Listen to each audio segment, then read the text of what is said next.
how do we reconcile eating meat when we love our pets?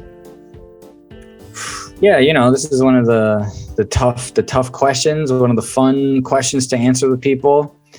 How do you reconcile eating meat when we love our pets? You can't. You're a hypocrite. I'm a hypocrite. I get it. I love animals, but they're delicious. That's one of our first jokes. Like one of the first jokes I ever wrote for the Pet Peeves podcast was, I love pets, but they're delicious. Yeah. I love animals, but they're delicious. That was the joke. And I talk about it all the time. I'm in an industry where it comes up all the time, and there's no real defense for myself except for I believe the animals are food and I need food to live. So I appreciate the animals for providing me with sustenance and nutrients and gratification and pleasure. And I just appreciate them and try not to lose the notion. I think a lot of people just don't think about it. I think about it. I think about it at the grocery store. I think about it when I'm putting the food in my mouth. I think about it when I'm preparing the food, that it came from a real living thing and that I should be grateful. Yeah. And that's how I rationalize. And I don't know how other people do, but I do try my best to not eat meat if I can avoid it. And if I have other choices, I'm open to that. And I do try to eat vegetarian or vegan regularly to take a break from meat, because I don't think that I have to eat meat every meal. I think that's preposterous. Oh, I agree with that completely. So when we first met, I was a vegetarian, and I was a vegetarian for almost 12 years, so I was a vegetarian for a long time. I still always ate eggs because I guess I didn't feel so bad about that one, but I'm not a vegetarian anymore because I guess I just became older, more cynical, and I was more willing to live in that hypocrisy, and like you said, meat tastes good, and I missed the taste of it. I really did, Pretty good. I try not to eat a preposterous amount of meat, but I eat meat 5 days a week, 6 days a week. Yeah, for sure. Like one meal a day. And then I eat a lot of fruit. I eat a ton of vegetables. And for me, meat, I try not to make meat the feature of a meal. It's just a small portion.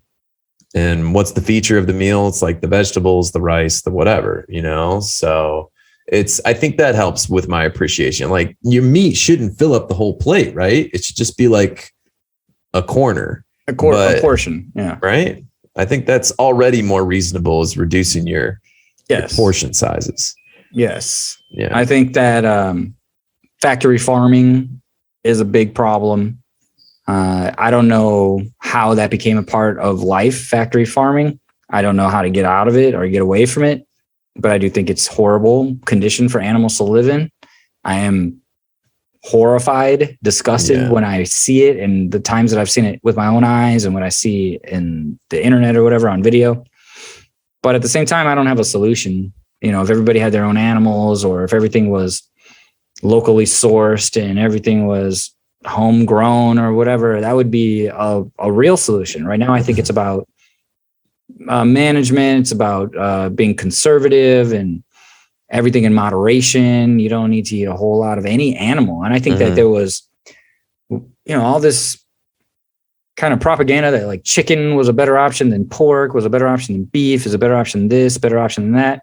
I don't think any of that is true. Like, it's all meat, and you're going to get a certain amount of protein, a certain amount of nutrients, and you can't just rely on that. You have to eat other food. You have to get other vitamins. You have to take vitamins, or you got to eat fruit or vegetables. You have to get in that nutrient some other way. It can't all be meat.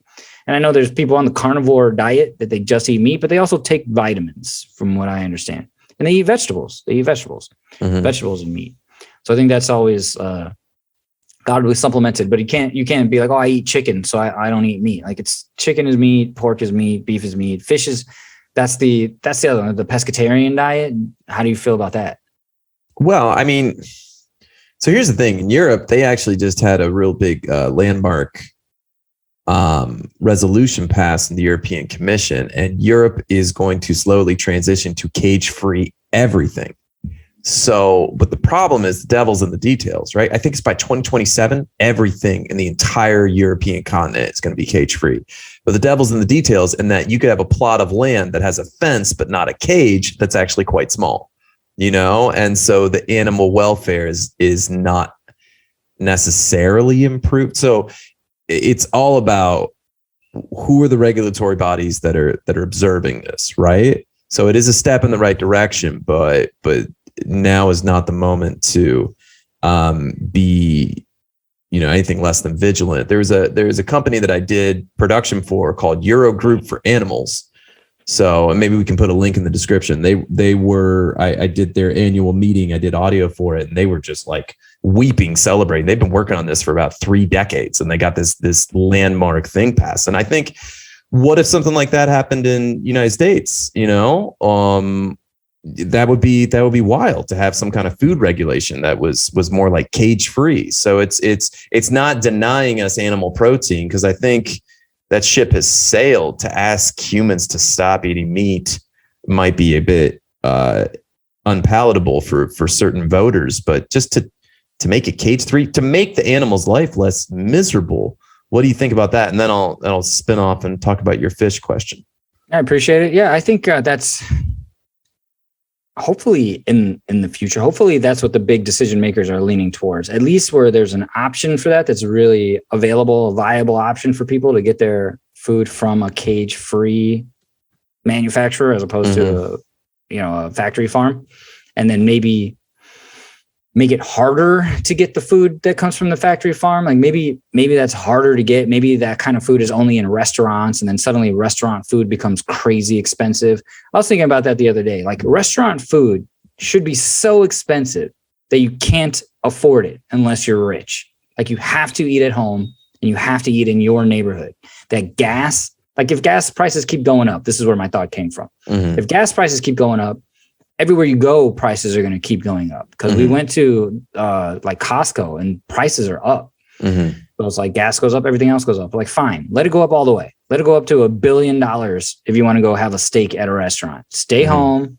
If you're going to spend, instead of the $1 billion at the restaurant, spend $100 on the guy down the street who has a cow farm.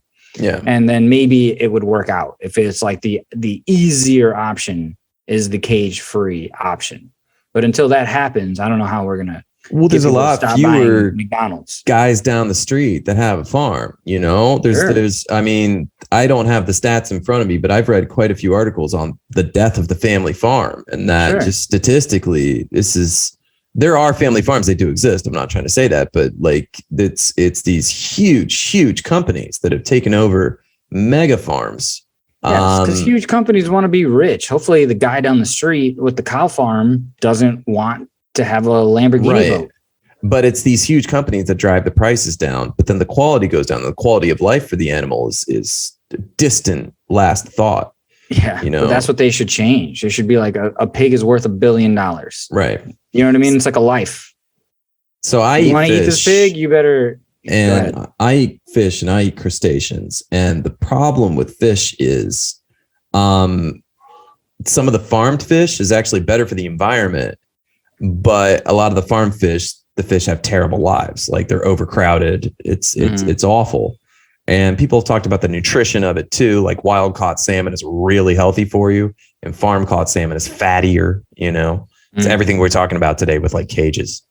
But the problem with wild caught fish are a lot of countries still, it's still legal to use like electrocution, wide nets, and then you get what's called bycatch. Have you heard of bycatch? You catch things that you're not trying to catch. You catch things you're not trying to catch, and it's just thrown away. It just turns into rubbish. It's like like a life is just thrown away. Like, what do you think that does for biodiversity? You know what I mean? So like overfishing it, and like, again, I live my hypocrisy. I eat fish, but I think the reason I was a vegetarian is all the issues we're just talking about. And I just felt like, well, I guess I'll eat beans and drink protein shakes, because like I miss it. I think it tastes amazing, but the easiest way to be ethical is to just not buy it and not eat it. Man, I missed out on Korean barbecue. We lived in Korea. I didn't eat barbecue once because I just said, like, I'm going to have all the cultural experiences, but Well, luckily they have a lot of vegetarian options. Like tofu in Korea is out of this world. It's so good. Korea was tough, though. You know, they do put meat in like everything. That's true. They do put meat in everything, and I had to really limit my diet, and I had to learn like gogi bagel juiceo. I had to say like without meat, please. But to them, again, they were like without meat. What? Yeah, I remember being right. I was in Korea with people trying to eat vegetarian. And it was really difficult. Like, but I still ate kimchi because I was like, I'm not going to move to Korea and not eat kimchi. So that's the hypocrisy. That's the line that I draw. And they were like vegans in Korea, and they only get homemade vegan kimchi. And I'm like, that's good on you, man. That's hardcore. Here's the thing about the vegans, man. They're right. But I don't have that much food discipline. I just live my life. I operate my life here more of a normie life, you know. I go to the bakery and they make stuff with butter, and I just choose not to. But that doesn't make vegans wrong. They're still correct.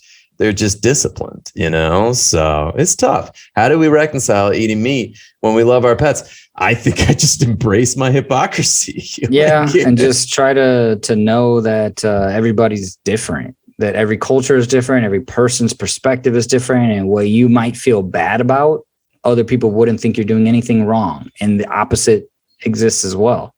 So just don't be too bent out of shape about it. Hopefully you try to be a good person as much as you can and eat what's available to you. You're a human being. You have to eat. If people are providing you with food, eat it. Yeah, and I think it's also the food you can afford. I think it's getting a balanced diet with enough protein in it, with enough nutrients in it. There's vitamin B that you can get from animal sources that otherwise you have to take a pill. You know, it's there's also the fact that not all land can be turned into making crops, making vegetables, making rice. Like some land is arid and it's good for animal grazing, and it's not good for vegetables. Man, it's a tough subject. It's a tough question. Yeah. And I love the question, and hopefully people want to keep talking about it.